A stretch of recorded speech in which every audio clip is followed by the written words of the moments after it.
Question 27 is about isomer, structural isomer. Do you remember the requirement? They should have the same number of all the elements, okay?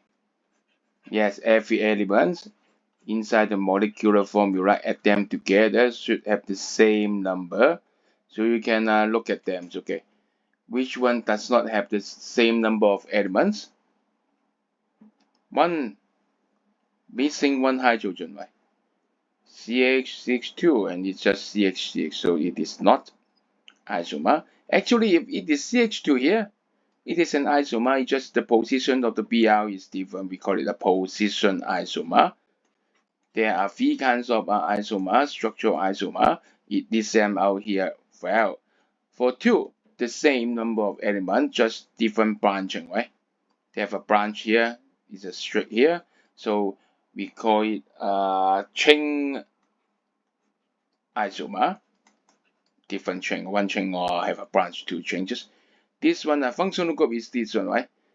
ROR, this one is yes, and the other is ROH, okay. But they have the same number of elements, can you see? 6, 3, 6, 2, 6, 3, right? It means 6 hydrogen, 2 carbon, and 1 oxygen, the same, right? So they are structural isomer, and we call it a functional group isomer because they have different functional group, although they have exactly the same number of elements. So who are structural isomer? Yes, 2 and 3. Chain and functional group isomer, but one is really they have CH2 here. So remember when you read the structural formula really clearly, this one might be tricky to you. So the answer is C, 2 and 3 only. You got it? Well done. See you for next question.